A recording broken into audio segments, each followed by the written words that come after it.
Hello मित्रों, आप सभी ने इसके पहले वाले वीडियोज़ में हमने 2-3 वीडियो से कवर किया है एसिड बेस की एसिडिक कैरेक्टर और उनकी बेसिक कैरेक्टर को कैसे डिसाइड करेंगे। उसको कंटिन्यू करते हुए आज हमारा लास्ट टॉपिक होगा, लास्ट वीडियो होगा एसिड बेस पर। इन पे हमने बहुत सारे प्रॉब्लम्स कर लिए हैं ऑलरेडी और बाकी कुछ प्रॉब्लम्स को, कुछ कॉन्सेप्ट को इसमें सीखेंगे। इसके बाद जो भी हमारे कॉन्सेप्ट बचेंगे वह रिएक्शन से रिलेटेड होंगे, जैसे नेम रिएक्शंस क्या हैं और उनके कैसे यूज करते हैं, हम उन सारी चीज़ों को देखेंगे। बट आज हमारा एसिड और बेस पे रिलेटेड क्वेश्चंस पर आखिरी वीडियो है। आइए ध्यान से देखते हैं। तो कल हमने अपने क्वेश्चंस को यहीं पे समाप्त किया था कि जो हमारा वाटर है यह अल्कोहल से ज़्यादा एसिडिक होता है। वाटर हमारा अल्कोहल से ज़्यादा एसिडिक होता है। आज हम लोग देखेंगे अगला कॉन्सेप्ट या अगली हेडिंग कि हमें कंपेरिजन करना है। कंपेरिजन करना है between carboxylic acid carboxylic acid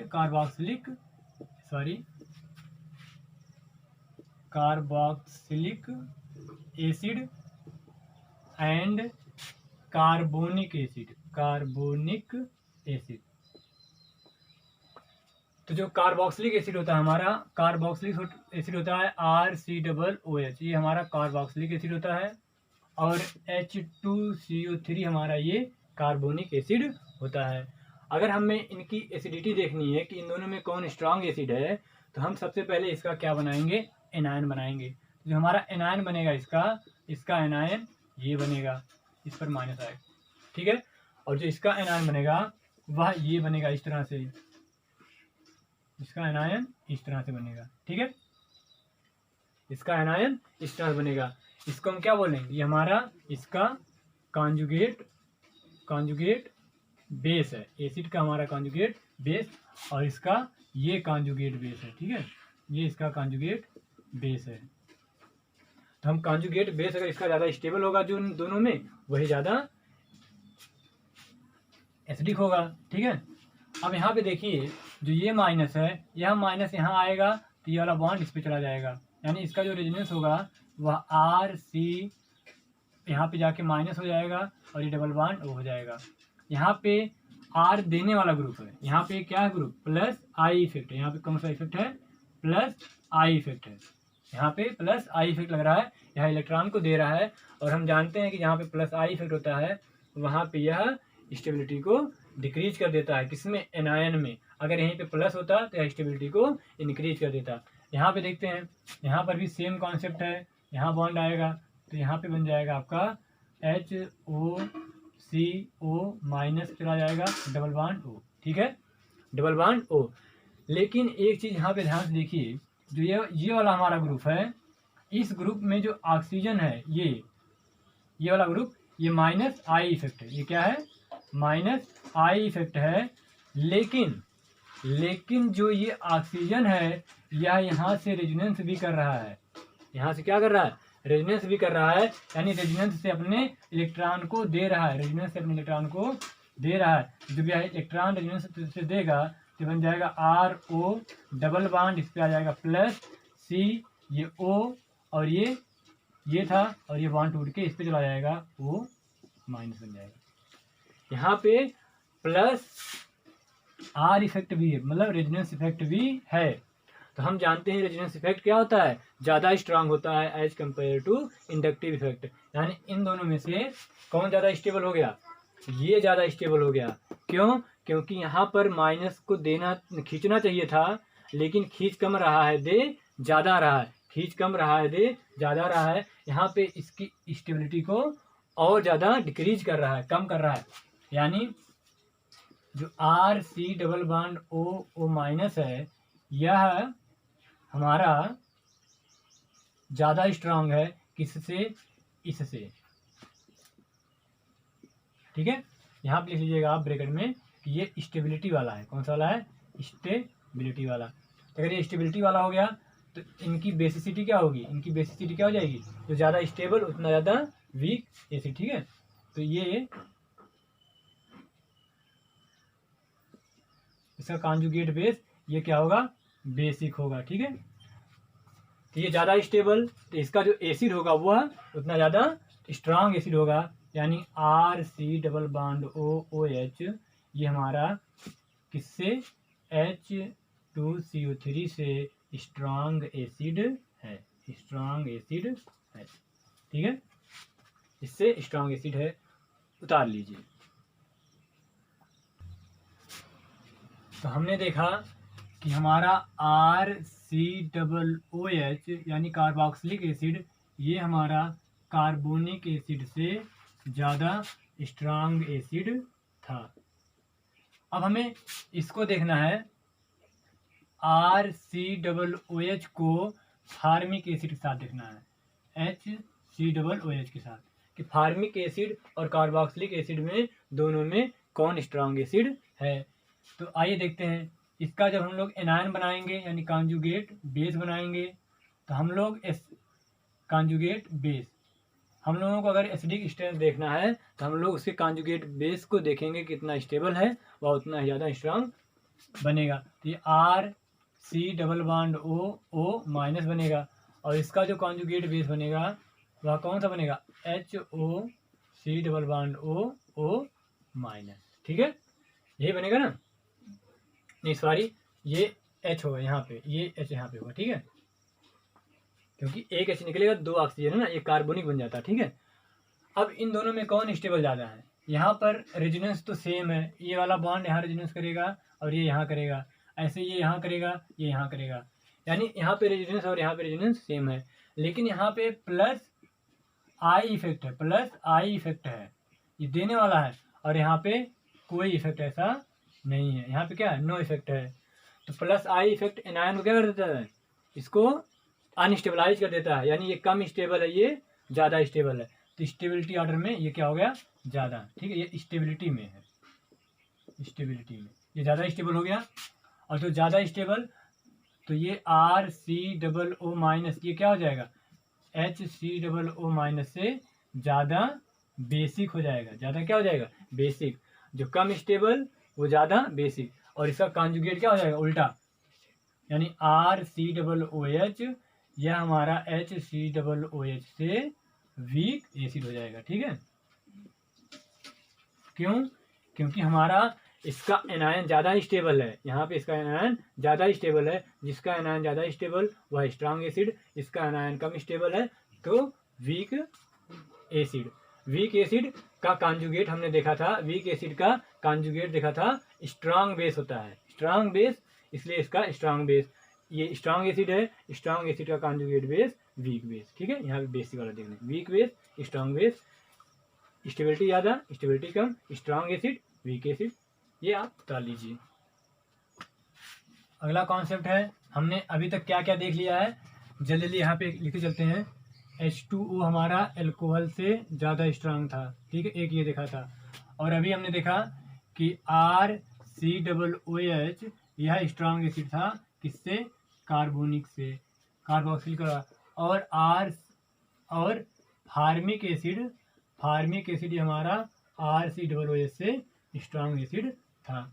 अगला देखते हैं हम लोग कि फिनॉल और कार्बोनिक एसिड में कौन स्ट्रांग एसिड है। अगला हमारा कॉन्सेप्ट है phenol and carbonic acid, carbonic acid में। तो फिनॉल हमारा हो जाएगा ये, ठीक है, फिनॉल हमारा ये हो जाएगा, ये हमारा क्या हो गया, फिनॉल, फिनॉल तो ऊपर लिखा है, और कार्बोनिक एसिड हमारा हो जाएगा ये। ठीक है, कार्बोनिक एसिड ये हो जाएगा। हमें बताना है कि इन दोनों में कौन स्ट्रांग एसिड होगा, आप सोच के बताइए।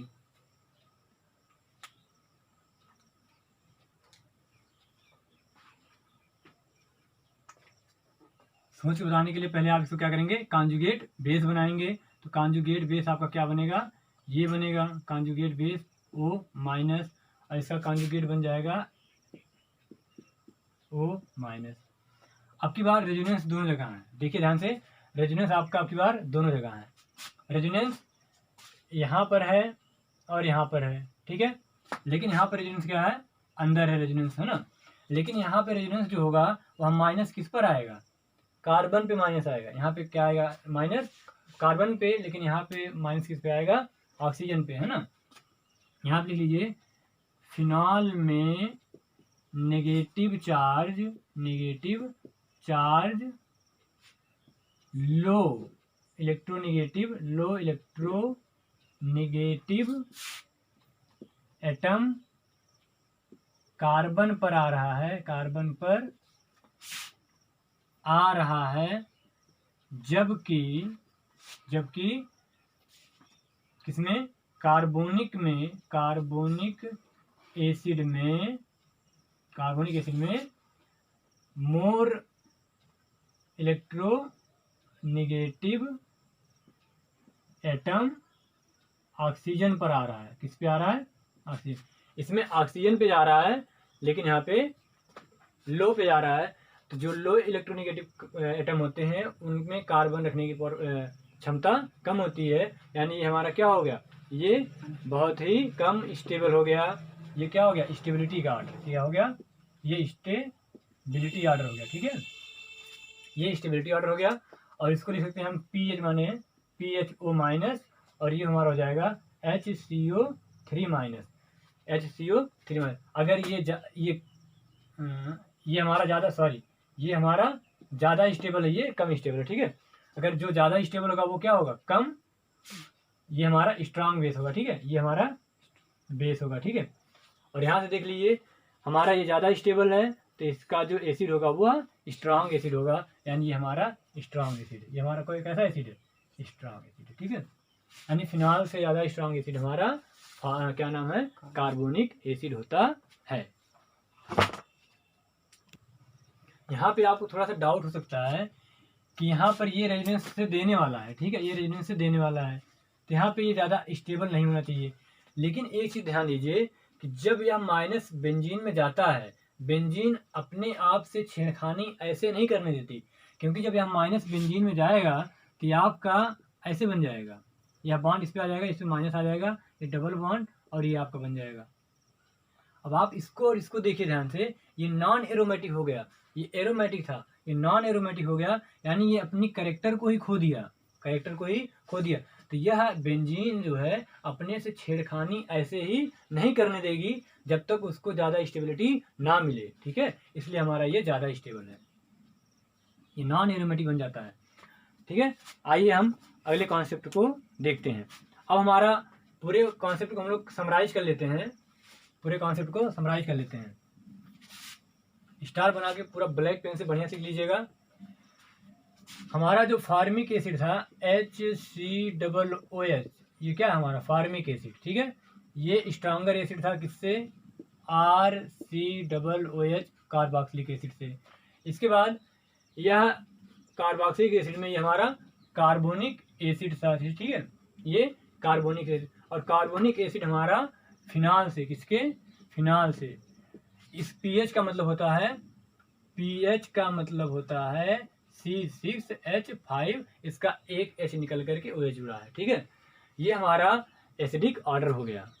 सबसे ज़्यादा स्ट्रांग एसिड फार्मिक अम्ल एसिड, फिर इसके बाद कार्बोक्सिलिक एसिड, फिर इसके बाद कार्बोनिक एसिड, सबसे कम हमारा फिनॉल होता है। बहुत इंपॉर्टेंट है, ये आपका एसिडिक हो गया, क्या हो गया एसिडिक, ठीक है, एसिडिक कैरेक्टर, ठीक है।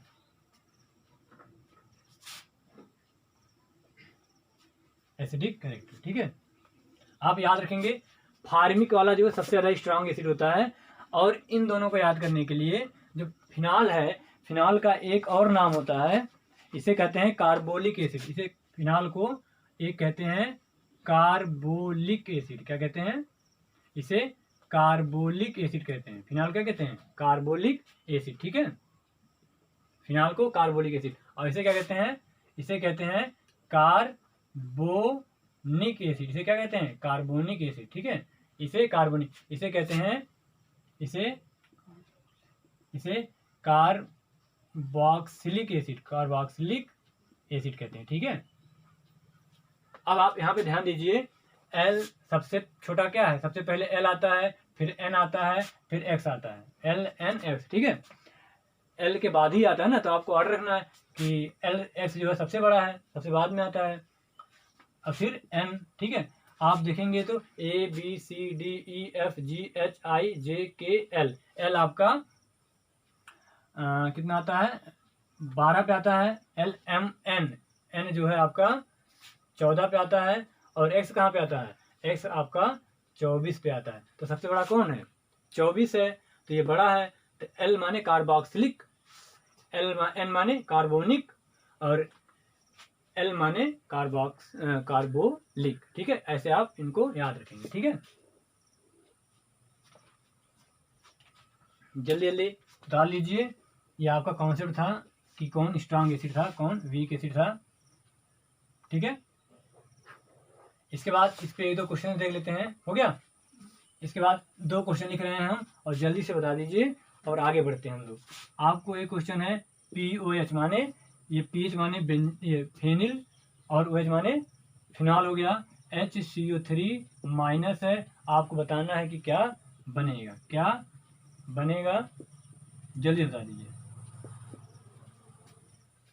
अब आप देख पा रहे होंगे कि यह जो है किसका कॉन्जुगेट बेस है, H2CO3 का, कार्बोनिक एसिड का कॉन्जुगेट बेस है, जो कि फिनॉल से स्ट्रांग एसिड है। यह फिनॉल से स्ट्रांग एसिड का बेस है। जबकि हमने कॉन्सेप्ट क्या दिया, क्या देखा था, यानी यहाँ पे क्या करेगा, बेस की तरह बिहेव करेगा, और ये एसिड की तरह, क्योंकि इसे H देना है।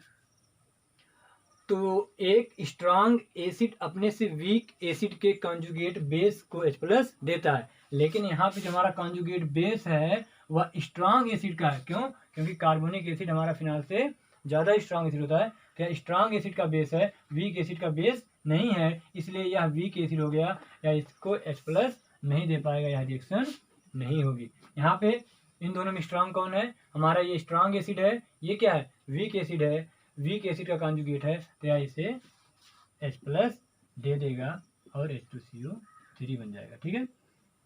और जहाँ पर H2CO3 होता है उसको हम लिखते हैं H2 + CO2, यानी CO2 गैस का हमारा लिबरेशन होता है। CO2 gas, carbon dioxide gas हमारी निकलती है। आप लिख लिए होंगे, इन सारी चीज़ों को आप याद करके रखिएगा कि कौन स्ट्रांग एसिड है, कौन वीक एसिड है। हमने बहुत सारे कॉन्सेप्ट देख लिए हैं। अब क्वेश्चंस देखते हैं जल्दी जल्दी, और देखिए जल्दी बताइए। आपको क्वेश्चन दिया जा रहा है कि फिनॉल है, फिर आपसे कहा जा रहा है कि आर्थो नाइट्रोफिनॉल, फिनॉल, और फिर मेटा नाइट्रोफिनॉल, और लास्ट में पैरा, पी से पैरा नाइट्रोफिनॉल। इनको आपको एसिडिक ऑर्डर में बताना है कि इनमें कौन, ये आपका हम नाम बता दिए हैं। पैरा, ये आपका बेंजीन, हम इसको बना दे रहे हैं, ये बेंजीन हो गया, ये आपका फिनॉल हो गया, ये आर्थो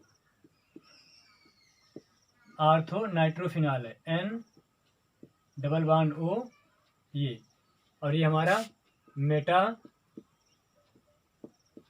नाइट्रोफिनॉल है,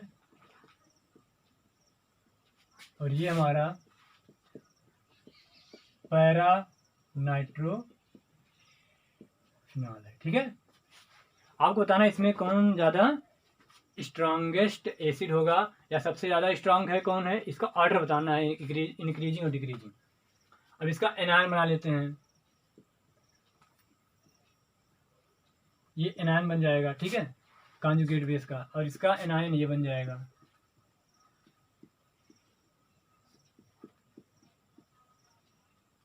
ठीक है। यहाँ पे इसका हाइड्रोजन यहाँ पे लगा, ठीक है, या इसका ये बन जाएगा N∠O, ये O, और इसका एनायन बन जाएगा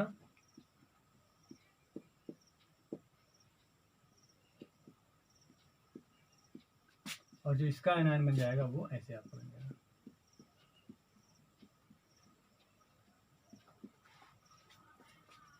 अब आप देखिए ध्यान से,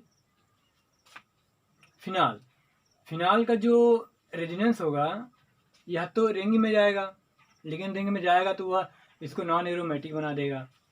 लेकिन जो इसका है इसका जब रेजोनेंस जाएगा तो आप जानते हैं कि बेंजीन में रिंग कहाँ रेजोनेंस कहाँ कहाँ होता है, एक आर्थो पे होता है और एक पैरा पे होता है। यानी यहाँ पर ये ग्रुप है, यहाँ पे कोई इफेक्ट नहीं, यहाँ पे कौन सा इफेक्ट है, नो इफेक्ट है। यहाँ पे कोई इफेक्ट है, यहाँ पे कोई इफेक्ट नहीं है। यहाँ पे कौन सा इफेक्ट है, यहाँ पे NO2 कैसा है, खींचने वाला, -I है, ये NO2 खींचने वाला ग्रुप है, यानी -I इफेक्ट है। पहले तो क्या है, -I, और साथ में क्या है, +R इफेक्ट भी दे रहा है। +R इफेक्ट मतलब यहाँ पे आर्थो पे लगा है ना, तो आर्थो पे रेजोनेंस भी देगा, इसे आर्थो पे रेजोनेंस भी देगा। यहाँ पे क्या है, केवल यहाँ पे केवल -I इफेक्ट है, केवल खींचेगा, क्योंकि यहाँ पे मेटा पे लगा है, तो मेटा पे जो है हमारा मेटा पे रेजोनेंस नहीं होता, केवल यहाँ पे नो रेजोनेंस है ना, नो रेजोनेंस है ना, यहाँ पे रेजोनेंस नहीं होगा। बट यहाँ पे आप देख पा रहे हैं कि -I इफेक्ट तो है ही, और साथ में +R इफेक्ट भी है, यहाँ पे रेजोनेंस भी होगा। ठीक है, अब इनमें बताना है कि अब तो आपको समझ में आ गया होगा कि ये इसमें कोई इफेक्ट नहीं है और इसमें केवल -I इफेक्ट है, तो यह जो है इससे ज़्यादा स्ट्रांग हो गया, मतलब ये ज़्यादा स्टेबल हो गया, ये ज़्यादा स्टेबल हो गया इससे। ठीक है, क्योंकि इसको खींच रहा है और हमें चाहिए भी खींचना, क्योंकि खींचने वाले एनायन को स्टेबल बनाते हैं। अब इन दोनों में कंपैरिजन करना कि कौन ज़्यादा स्ट्रांग है या ज़्यादा स्टेबल है। यह हाइड्रोजन जो है यहाँ पर, ये देख रहे हैं आप, जो हाइड्रोजन, इसको देखिए, जो ये हाइड्रोजन है ना, ये हाइड्रोजन इस अपने बगल वाले ग्रुप के साथ जो ऑक्सीजन लगा है उसके साथ हाइड्रोजन बॉन्ड बना लेता है। क्या बना लेता है, हाइड्रोजन बॉन्ड। यहाँ पे हाइड्रोजन बॉन्ड भी है, क्या है, हाइड्रोजन बॉन्ड भी है। जब यह हाइड्रोजन बॉन्ड हो जाता है तो यह हाइड्रोजन जल्दी से नहीं निकल पाता, यह इससे बंध जाता है, लेकिन यहाँ पर बंधता नहीं है, क्योंकि यहाँ पे देखो 1 2 3 4 5 6 की रिंग बन रही है ना, इसको हम बोलते हैं चलेशन। क्या बोलते हैं,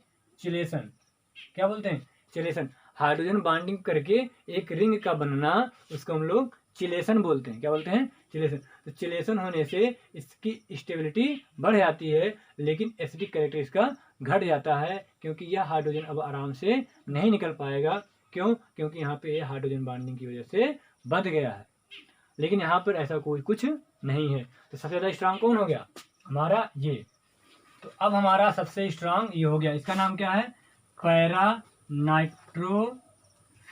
क्या नाम है, पैरा नाइट्रोफिनॉल। ये स्ट्रांग हो गया किससे, आर्थो नाइट्रोफिनॉल से, फिनॉल, और फिर ये हो गया किससे, मेटा नाइट्रोफिनॉल, और फिर ये हो गया हमारा किससे, नॉर्मल फिनॉल से। तो आप एक चीज़ याद रखिएगा, ये हो गया आपका, आप स्टार बना के लिख लीजिएगा कि जो ग्रुप या चिलेशन बनाने वाले, चिलेशन करने वाले ग्रुप अगर यदि है ना, यदि आर्थो पोजीशन पे है, आर्थो पोजीशन पर है, तो वो एसिडिक स्ट्रेंथ को घटा देते हैं, एसिडिक स्ट्रेंथ को कम कर देते हैं, क्यों, बिकॉज ऑफ हाइड्रोजन बॉन्डिंग,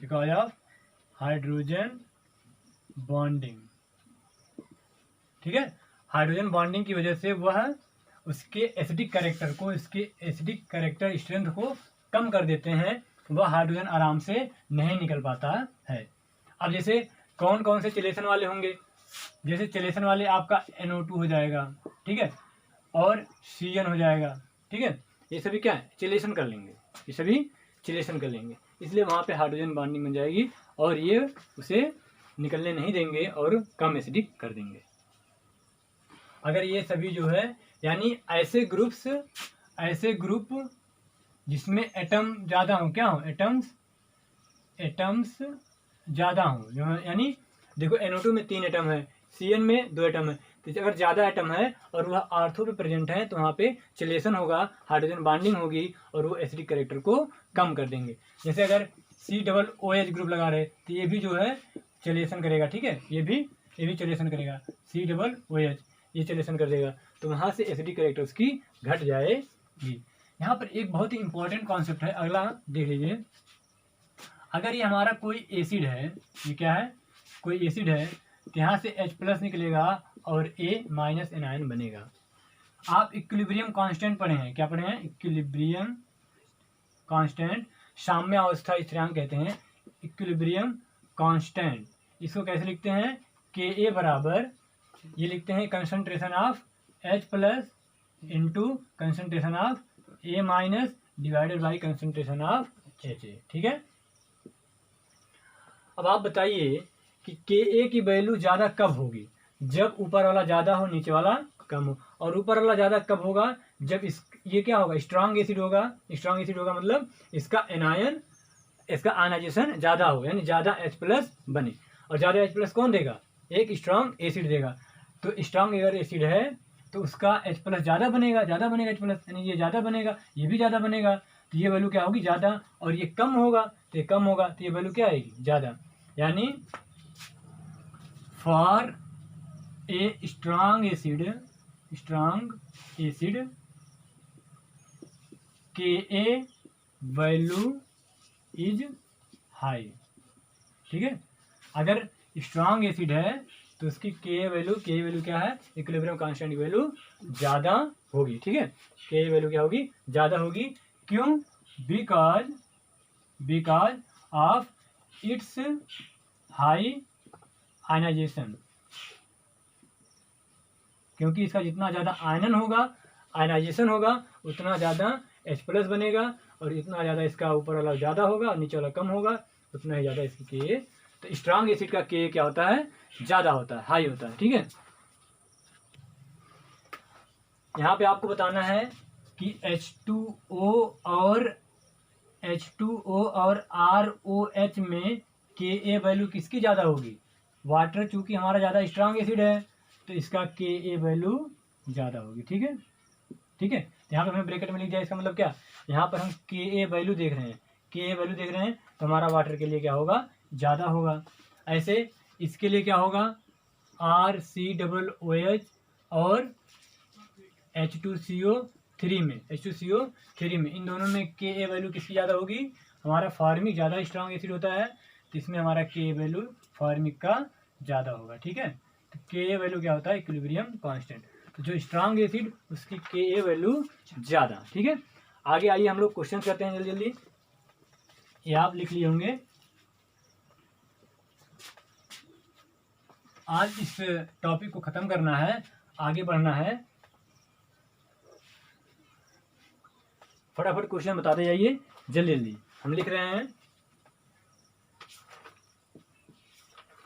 आपको बताना है कि कौन स्ट्रांग एसिड है, ये आपका A है, ऑर्डर बताना है ABC में कौन ज़्यादा होगा, ये आपका B था, ये आपका C है। बताइए इसमें से कौन ज़्यादा स्ट्रांग एसिड है, तो आप देख पा रहे होंगे, और एक और लिख लीजिए फिनॉल। जल्दी बताइए कि ऑर्डर क्या है स्ट्रांग एसिड का, ठीक है। आप देख पा रहे होंगे कि यहाँ पर क्या है, प्लस आई इफेक्ट है, ठीक है, यहाँ प्लस आई इफेक्ट है, लेकिन जब माइनस यहाँ पे आएगा तो यहाँ से माइनस जब आएगा तो यहाँ पे हाइपर कॉन्जुगेशन भी हो जाएगा, ठीक है। हाइपर कॉन्जुगेशन हमने कहा था कि क्या होता है, हाइपर कॉन्जुगेशन इफेक्ट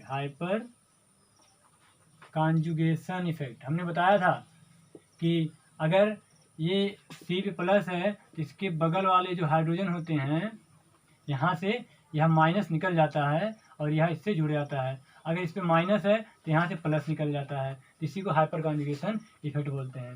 यहाँ पे क्या इफेक्ट है, यहाँ पे केवल प्लस आई इफेक्ट है। CH3 देने वाला ग्रुप होता है, CH3 देने वाला ग्रुप होता है, रिपेलिंग ग्रुप होता है, तो प्लस आई इफेक्ट है। यहाँ पे क्या है, यहाँ पे प्लस आई इफेक्ट है और क्या है, और हाइपर कॉन्जुगेशन इफेक्ट भी है, ठीक है। यहाँ पर नो इफेक्ट है, ठीक है, यहाँ पर नो इफेक्ट है। तो सबसे ज़्यादा स्टेबल कौन होगा इन सब में, सबसे ज़्यादा स्टेबल कौन होगा, सबसे ज़्यादा स्टेबल। अब ये क्या कर रहे हैं, इसकी स्टेबिलिटी को डिक्रीज करेंगे, ये दे रहे हैं इलेक्ट्रॉन, ये भी दे रहे हैं, ये भी दे रहे हैं, ये भी दे रहे हैं, तो सबसे कम देने वाला इसमें कोई नहीं, तो सबसे स्ट्रांग ये, क्योंकि इस माइनस चाहिए ही नहीं, एनायन इसका स्टेबल कब होगा, जब इसको खींचने वाले होंगे, तो खींचने वाले लगा ही नहीं, तो सबसे ज़्यादा स्ट्रांग। अब यहाँ पे क्या है, यहाँ पे करीब में ग्रुप है, यहाँ पे ग्रुप क्या है, करीब में है, तो यहाँ से ज़्यादा दे पाएगा, यहाँ से कम देगा, है ना। तो यहाँ पे इसके बाद ये हो जाएगा बी, ठीक है, इसके बाद कौन हो जाएगा बी, इसके बाद कौन हो जाएगा हमारा, इसके बाद हमारा ये हो जाएगा, इसके बाद हमारा क्या हो जाएगा सी, ठीक है। क्यों, क्योंकि डी में कोई इफेक्ट नहीं है, बी में केवल एक इफेक्ट है, केवल आई, और ए में प्लस आई भी है और हाइपर कॉन्जुगेशन भी है, और सी में प्लस आई और हाइपर कॉन्जुगेशन। लेकिन ए और सी में डिफरेंस ये है कि यहाँ पे करीब में ग्रुप है तो ज़्यादा दे पाएगा, यहाँ पे दूर है तो कम दे पाएगा, ठीक है। हो गया, एसिडिक ऑर्डर हो गया, ठीक है, ये एसिडिक ऑर्डर हो गया, ठीक है। अगला क्वेश्चन ले ले, देखिए फटाफट, आपको जल्दी जल्दी बताना है कि इन दोनों में, इन तीनों में कौन स्ट्रांग एसिड है। यहाँ पे ऑक्सीजन लगा है, ठीक है, ये आपका ए हो गया, इसके बाद ये आपका है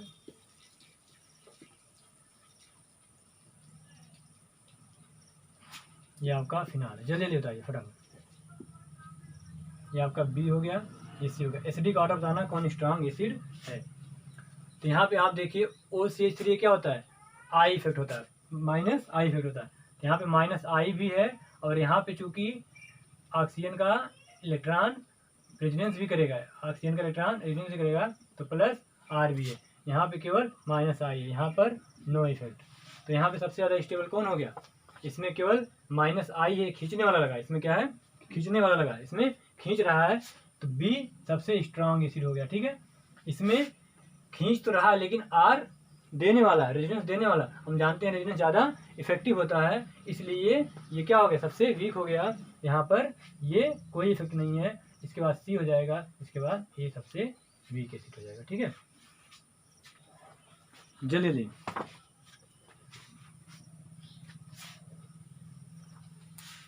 फटाफट उतारिए, जल्दी जल्दी क्वेश्चन करिए, और आज इस टॉपिक को ख़त्म करते हैं। एसिड बेस बहुत हो गया, कब से हम लोग एसिड बेस ही पढ़ रहे हैं। अगला एक एक्सेप्शन बना लीजिएगा, एक्सेप्शन, ये आपका एक्सेप्शन है। अगर कहीं पे ऐसे बना हो, ये बेंजीन रिंग है और ये फिनाल हो गया, और ये हमारा बेंजीन रिंग फिनाल हो गया, और यहाँ पे क्लोरीन लगा है, तो इन दोनों में जो हमारा क्लोरीन रिंग है, ये वाला, ये क्या है, ये आई इफेक्ट, क्या है, खींचने वाला इफेक्ट है। यहाँ पर हमारा minus I and plus R है, यहाँ पे क्या है, माइनस आई और प्लस आर मीन्स रेजिडेंस देने वाला, और माइनस आई मीन्स खींचने वाला। बट यहाँ पे जो है आई हमारा स्ट्रांग होता है, किससे, आर से। यहाँ पे आई हमारा क्या होता है, स्ट्रांग होता है आर से, यानी यहाँ पे खींचने वाला काम ज़्यादा होता है एज कम्पेयर टू रेजिडेंस, इसलिए हमारा ये ज़्यादा एसिडिक होता है, ठीक है, ये वाला हमारा ज़्यादा एसिडिक होता है। अब ये कहाँ से रेजोनेंस करेगा, क्योंकि इसके पास 6 इलेक्ट्रॉन है क्लोरीन के पास, ये रेजोनेंस करेंगे, ठीक है। जल्दी बता लीजिए,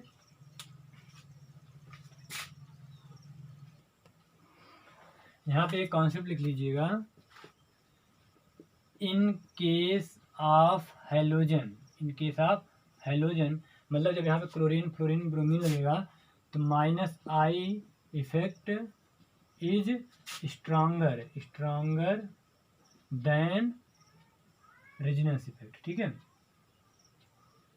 अगर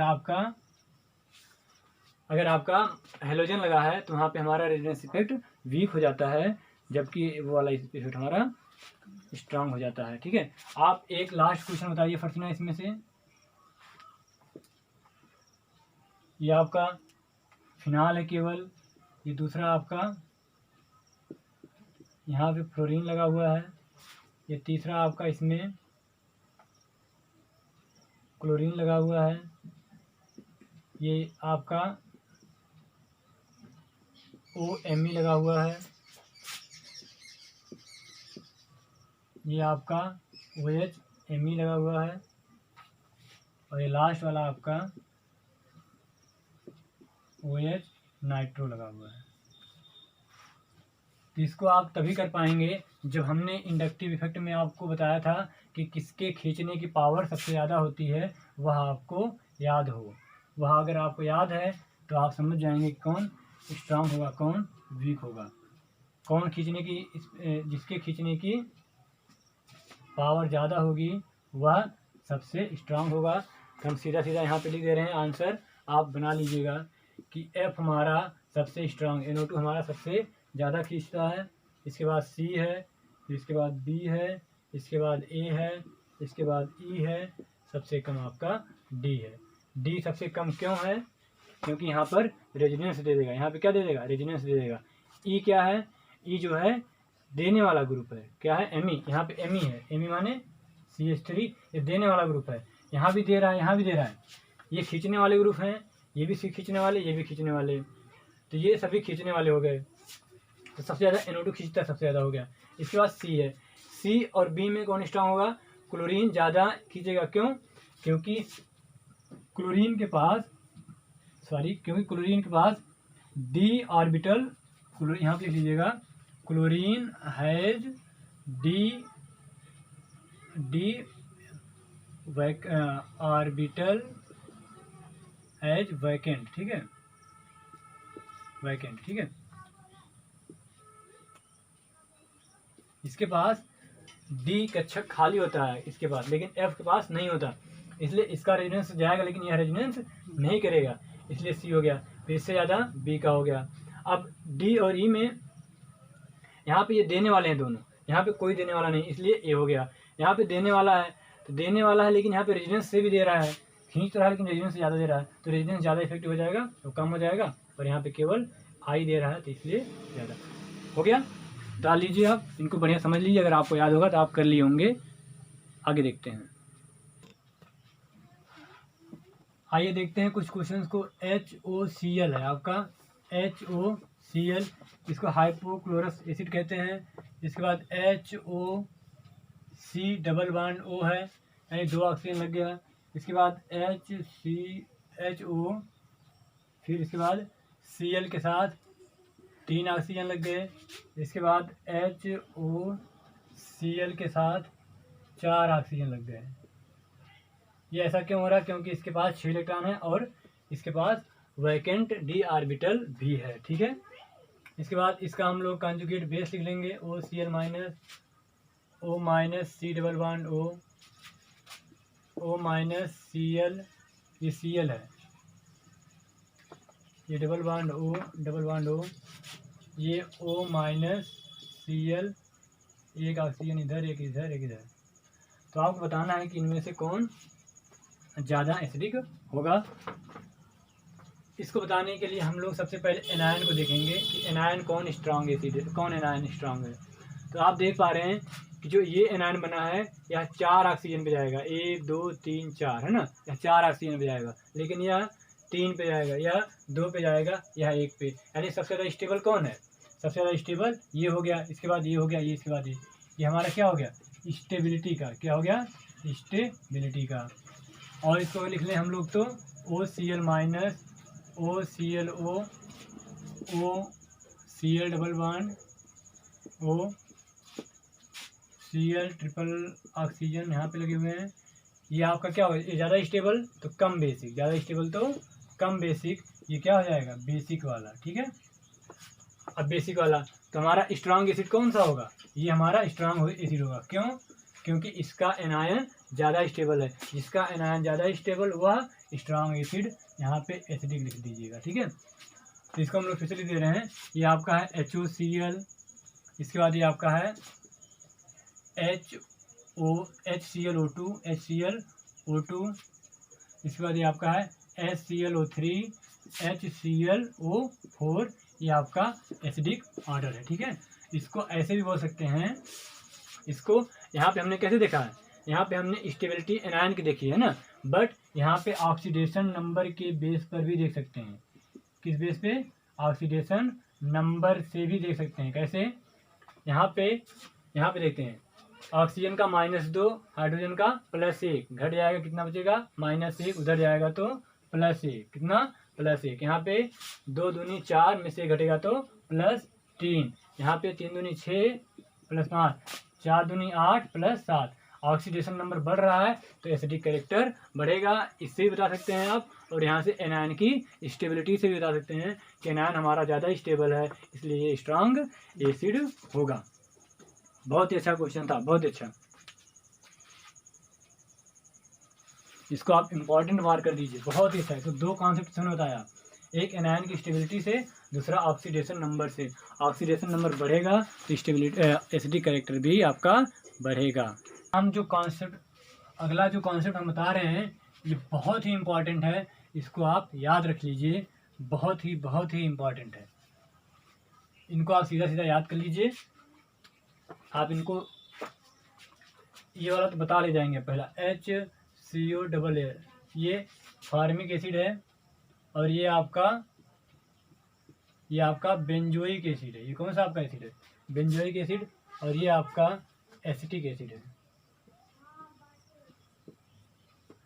तो इसमें देने वाला ग्रुप है और इसमें कोई देने वाला ग्रुप नहीं है। इसका मतलब यहाँ पे क्या है? यहाँ पर O पर ऑक्सीजन पे रेजोनेंस होगा, यहाँ पर O पर रेजोनेंस होगा, साथ साथ रिंग में भी होगा, और यहाँ पर देने वाला है तो ये सबसे कम एसिडिक और सबसे स्ट्रांग एसिडिक ये। ठीक है, समझ गए कि नहीं आप? इसमें देने वाला ग्रुप लगा है तो सबसे कम स्टेबल। यहाँ पर रेजोनेंस तो होगा लेकिन साथ में बेंजीन रिंग में भी हो जाएगा। यहाँ पर रेजोनेंस होगा लेकिन केवल ऑक्सीजन पर ही होगा। यहाँ पर ऑक्सीजन पर जितना रेजोनेंस इसमें है, जितना रेजोनेंस इसमें है, यानी तीनों में रेजोनेंस सेम है, तीनों में रेजोनेंस सेम है। ठीक है, लेकिन इसमें रेजोनेंस रिंग में होगा, इसमें रेजोनेंस रिंग में होगा, लेकिन उसके बाद भी ये कम स्टेबल है, कम एसिडिक है। क्यों? क्योंकि इसकी रिंग जो है डिस्टर्ब हो जाएगी, बेकार हो जाएगी, इसलिए ये बहुत इंपॉर्टेंट है। इसको फार्मिक एसिड आपकी ज़्यादा स्ट्रांग एसिड होती है as compared to carboxylic acid. और अगला आप ये याद रखिएगा, बहुत ही स्ट्रांग बता रहे हैं, बहुत ही स्ट्रांग कॉन्सेप्ट है ये आपको अक्सर पूछ लिया जाएगा।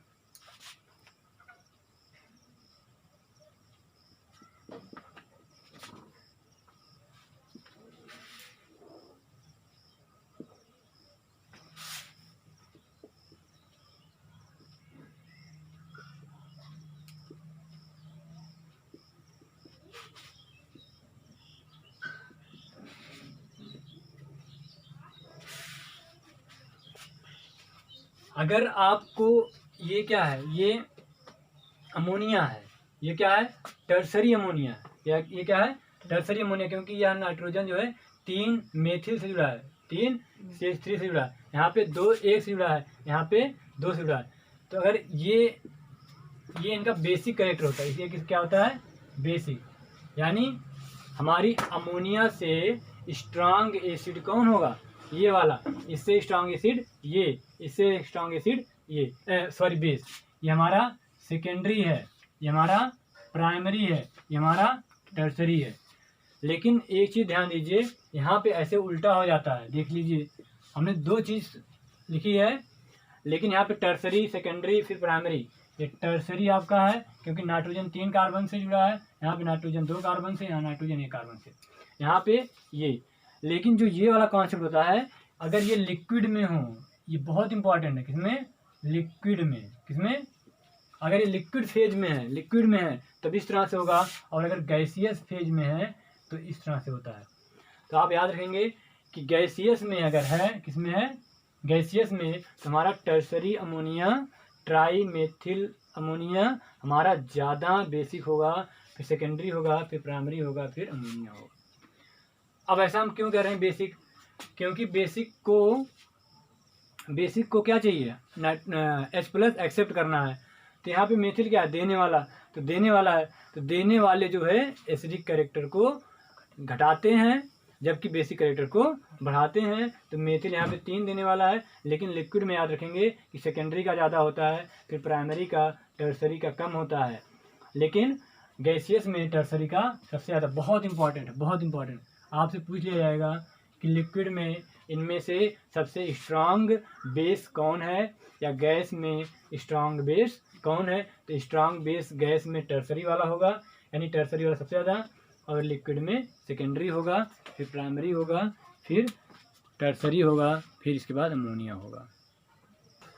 तो आपको याद रखना है टर्सरी जो है गैसियस स्टेट में स्ट्रांग बेस होता है। आप जल्दी से 2-3 क्वेश्चन बता दीजिए स्ट्रांग बेस और वीक बेस पे। ये आपका NH2 है, इसे एनिलीन कहते हैं, यहाँ पर NO2 लगा है। इसके बाद ये आपका है, फटाफट बताइए जल्दी से, और इसको आज इस कॉन्सेप्ट को पूरा ख़त्म करते हैं। हमने बहुत सारे कॉन्सेप्ट आज देखे, इसके पहले भी हमने, ये आपका है। तो आप देख रहे हैं यहाँ पे क्या है, -I है और -R है, ठीक है, क्योंकि यहाँ से रेजिडेंस इसके बाहर आता है, ठीक है, रेजिडेंस द्वारा ये बाहर खींचता है, NO2 रेजिडेंस बाहर करता है, ठीक है ना, रेजिडेंस। इसके बाद यहाँ पे हमारा क्या है, केवल -I है और कुछ नहीं, यहाँ पे नो इफेक्ट है, यहाँ पे नो इफेक्ट। तो जो I वाले होते हैं, -I वाले, वह इसके बेसिक कैरेक्टर को कम करते हैं, बेसिक कैरेक्टर को कम करते हैं, बट एसिडिक कैरेक्टर को बढ़ाते हैं। तो हमारा स्ट्रांग बेस ये होगा, ठीक है, ये बेसिक कैरेक्टर है, ठीक है, बेसिक, ठीक है, स्ट्रांग बेस ये होगा। ये आपका बोर्ड पे अगला क्वेश्चन था, लिख लिए होंगे आप लोग। आइए अगले क्वेश्चन को देखते हैं हम लोग, जल्दी बताइए कि इसमें कौन स्ट्रांग बेस है। आप याद रखिए कि -I वाले ये एसिडिक कैरेक्टर को बढ़ाते हैं, लेकिन बेसिक कैरेक्टर को घटाते हैं। ये आपका NH2 है,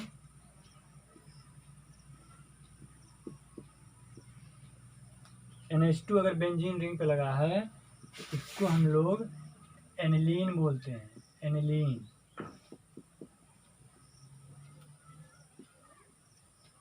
ये आप बताइए इसमें से क्या है। तो आप इसको लिख लीजिए कि ये सबसे स्ट्रांग बेसिक कैरेक्टर होगा, सबसे ज़्यादा बेसिक ये होगा, फिर ये, फिर ये, फिर ये, ठीक है, आप इसको लिख लीजिएगा। और बेसिक कैरेक्टर ये आपका है, आप इसको समझ जाइएगा कि कैसे हुआ है। कुछ तो आप लोग करिए, कुछ आप लोग करिए।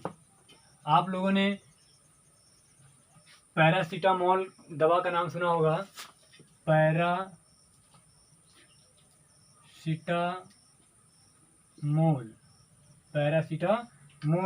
उसको हम बना दे रहे हैं। ये आपका पैरासीटामोल है, ये आपका पैरासीटामोल है। पैरा में इस पे लगा हुआ पैरा पे, ये NH, ये सिंगल बॉन्ड C++O CH3, और यहाँ पर OH लगा है। यही आपका पैरासीटामोल है, यही आपका क्या है, पैरासीटामोल। यही पैरासीटामोल आप जो दवा दर्द खाते हैं वो यही होता है। अब कितना कार्बन है, 1 2 3 4 5 6 7 8, C8 8 कार्बन है। हाइड्रोजन कितना है, 3 1 4 5 6 7 8 9, हाइड्रोजन 9 है। एक नाइट्रोजन है, ऑक्सीजन कितना है, 1 2 O2। यही आपका पैरासीटामोल होता है, यही पैरासीटामोल होता है, ठीक है।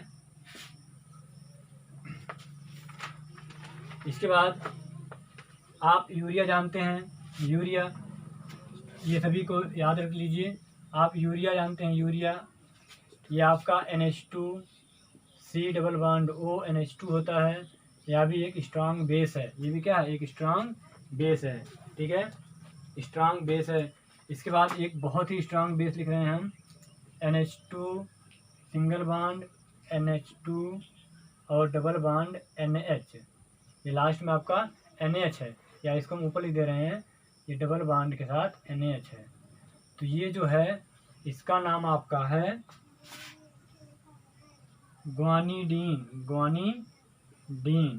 ग्वानिडीन अगर आपका कार्बन के साथ 3 NH2 ग्रुप लगा है या एक NH और 2 NH2 ग्रुप लगा है तो इसको लिख लीजिए कि यह वेरी स्ट्रांग बेस है, वेरी स्ट्रांग बेस है। यह क्या है? बहुत ही, ये कार्बन के साथ अगर 3 नाइट्रोजन लगे हैं तो आप समझ जाइएगा कि यह बहुत ही स्ट्रांग बेस है। अब हमारा बस बहुत ही छोटा कॉन्सेप्ट बचा है, हम लगभग अपने इस एसिड बेस के कॉन्सेप्ट को ख़त्म कर चुके हैं। ठीक है, एसिड बेस के कॉन्सेप्ट को ख़त्म कर चुके हैं। ये ग्वानिडीन था आपका, पैरासीटामोल, यूरिया। अब आपका बहुत ही कम कॉन्सेप्ट बचा है। आपको बताना है कि CH3 जो कि इथेन है, और CH2 डबल बॉन्ड CH2 जो कि आपका एथिलीन है, और CH डबल बॉन्ड के साथ ट्रिपल बॉन्ड जो कि आपका एथाइलीन है, एसिटिलीन है। आपको इसमें एसिडिक कैरेक्टर बताना है। ये आपका लास्ट कॉन्सेप्ट है, लास्ट कॉन्सेप्ट। ठीक है, लगभग ये लास्ट कॉन्सेप्ट है आपका। आप इसमें अगर बताना है कि एल्केन, एल्कीन, एल्काइन में कौन ज़्यादा एसिडिक होता है तो यहाँ पे पहले हाइब्रिडाइजेशन निकालेंगे। तो यहाँ पे इसका हाइब्रिडाइजेशन sp3, इसका भी हाइब्रिडाइजेशन sp3, इसका हाइब्रिडाइजेशन sp2, इसका हाइब्रिडाइजेशन sp2, इसका sp, इसका sp। तो यहाँ पे जो कॉन्सेप्ट है वो कॉन्सेप्ट यह है कि as character of S increases, मतलब S कैरेक्टर जितना ज़्यादा होगा, मतलब S का योगदान जितना ज़्यादा होगा, increases acidic strength increases, acidic strength increases. मतलब S का जो पार्टिसिपेशन है, S का जो वैल्यू है वो जितना ज़्यादा इंक्रीज होगा उतना ही ज़्यादा वह एसिडिक होगा।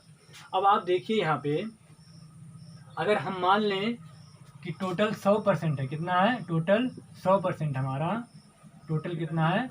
100% है।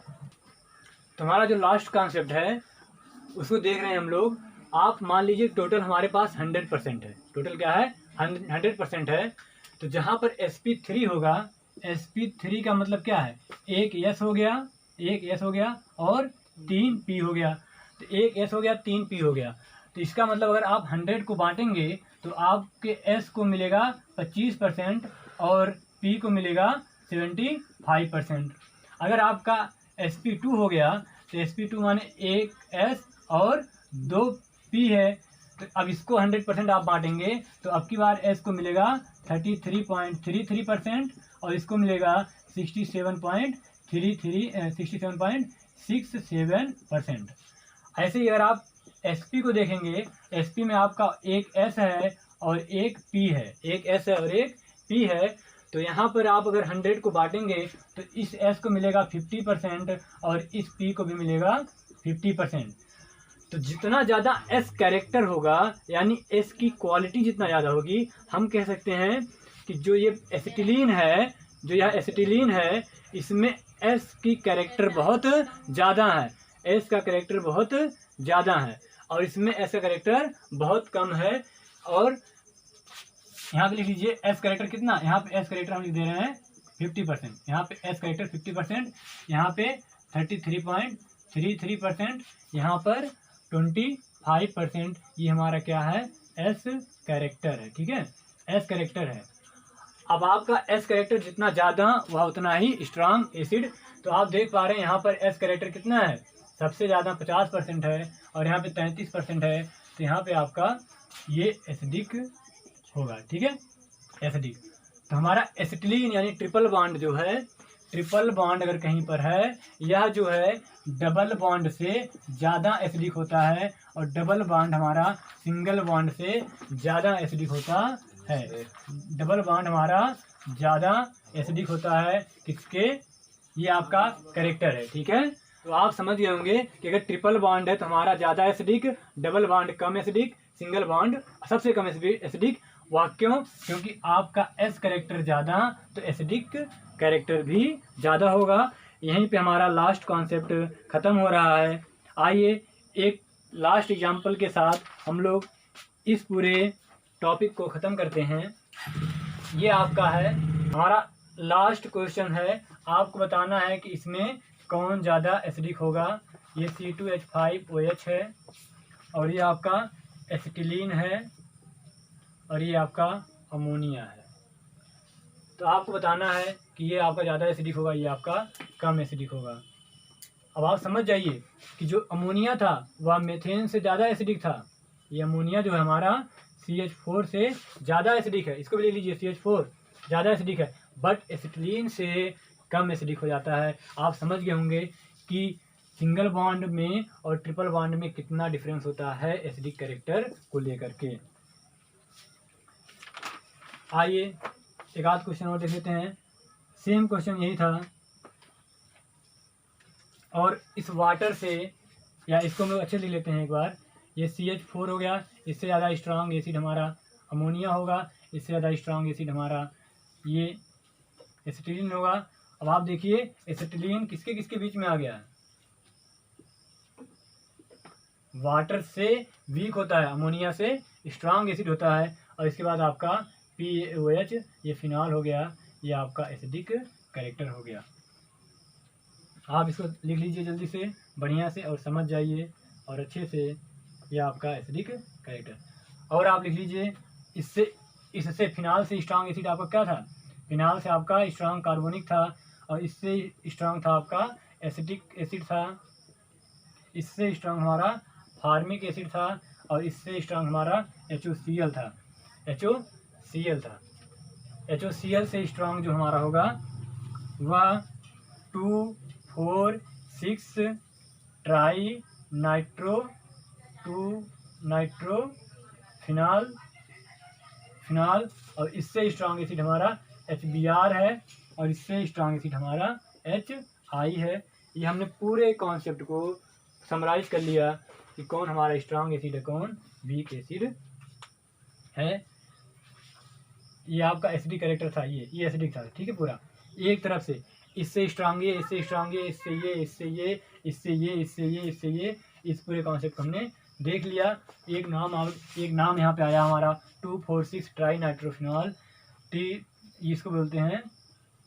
ये आपका नाइट्रो लग जाएगा NO2, यहाँ पे नाइट्रो NO2, यहाँ पे नाइट्रो NO2 और ये आपका बहुत ही स्ट्रांग एसिड, बहुत ही स्ट्रांग एसिड होता है। अब आप समझ जाइए कि यह बहुत ही स्ट्रांग एसिड है, बहुत ही स्ट्रांग एसिड है, बहुत ही स्ट्रांग एसिड है। यहाँ तक कि फार्मिक एसिड से भी स्ट्रांग एसिड है, फार्मिक एसिड से भी स्ट्रांग एसिड है। केवल HBr से वीक है। कितना स्ट्रांग एसिड है? अगर आपका सेम यही लग जाता, यहाँ पे NO2, यहाँ पे NO2 और यहाँ पे NO2 और यहाँ पे CH3 लग जाता, तो इसका नाम हो जाता है TNT। क्या हो जाता है? TNT। इसका नाम हो जाएगा पूरा ट्राई, या इसको पूरा कहेंगे हम लोग 2,4, देखो यहाँ से 2 पे, फिर 4 पे, फिर 6 पे, 2,4,6 ट्राई नाइट्रोटॉलुइन। इसका नाम है ट्राई नाइट्रोटॉलुइन, TNT। यह विस्फोटक होता है, यह एक विस्फोटक होता है, यह विस्फोटक होता है, एक्सप्लोसिव होता है। धन्यवाद बच्चों। यहाँ पे हमारा एसिड बेस कॉन्सेप्ट ख़त्म हो रहा है। अब आगे हम लोग बहुत ही इम्पॉर्टेंट क्वेश्चंस को करेंगे जिससे आप ऑर्गेनिक केमिस्ट्री पे और ज़्यादा पकड़ बना पाएँ। ये हमारी बेसिक एसिड और बेस कॉन्सेप्ट थे। आप अच्छे से पढ़ाई करिए। हमें इस टॉपिक पर रेजोनेंस पे और एसिड बेस पे बहुत ज़्यादा विश्वास है, इसीलिए हमने आपको पढ़ाया ताकि आपको भी एसिड बेस पर बहुत ज़्यादा कमांड आ जाए और यहाँ से आपको लगभग हर छोटे बड़े एग्जामों में आपको स्ट्रेंथ चेक करने के लिए क्वेश्चंस मिलते रहेंगे। धन्यवाद, बने रहिए हमारे साथ।